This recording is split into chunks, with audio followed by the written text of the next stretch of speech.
Bonjour à tous. Alors j'avais pas du tout prévu de faire ce petit tuto aujourd'hui, mais il pleut. Donc la mécanique sur le camion, ce sera pour plus tard. Alors à propos de véhicules, je voudrais vous parler d'une panne assez classique. Ça peut vous arriver ou ça vous est déjà arrivé, c'est-à-dire que la ventilation de chauffage ne fonctionne que sur la vitesse maximum. Donc moi j'ai 4 vitesses sur mon véhicule, donc 1, 2, 3, il ne se passe rien. La quatrième, ça marche. Faites entrer l'accusé. Ceci est communément appelé une résistance de chauffage. Alors il y en a plusieurs modèles, là il s'agit de... Le véhicule c'est Citroën Jumper des années 2000, Fiat Ducato ou Peugeot Boxer. C'est la même chose. On trouve ça aussi sur les Fiat Multipla, je crois. Alors, de quoi est composé cet engin? Avant tout d'une résistance qu'on devrait plutôt appeler résistor, puisque résistor c'est son nom, résistance c'est son état quand elle est soumise à un courant électrique. Un petit connecteur 4 broches, là on les voit bien. Jusque là tout va bien. La résistance c'est increvable. Le connecteur également, on peut juste le nettoyer s'il est un peu oxydé. Le vrai coupable, il est là. Là, le petit objet en forme d'obus. Alors, ce tout petit truc s'appelle un fusible thermique. Alors, vous allez me dire, pourquoi préciser thermique, puisque tous les fusibles fondent, puisqu'on appelle ça des fusibles, sous l'effet de la chaleur interne, en fonction de la... Non, c'est... Voilà, là j'ai merdé. Moteur, on l'a refait, elle était pas bonne. Alors oui, je disais donc, bon, un fusible ordinaire il sera thermique également, hein. Il va fondre sous l'effet de sa chaleur interne, suite à une surtension, une surintensité, etc., etc. Mais celui-ci, lui, il va s'occuper plutôt de la chaleur environnante.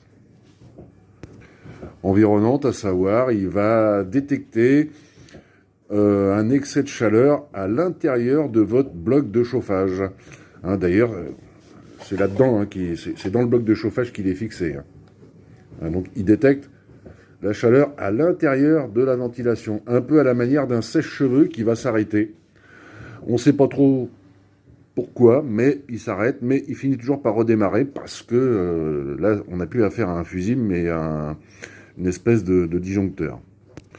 Donc si votre sèche-cheveux s'arrête après une assez longue utilisation, rien de grave, vous le posez, vous le laissez refroidir, il finira par redémarrer.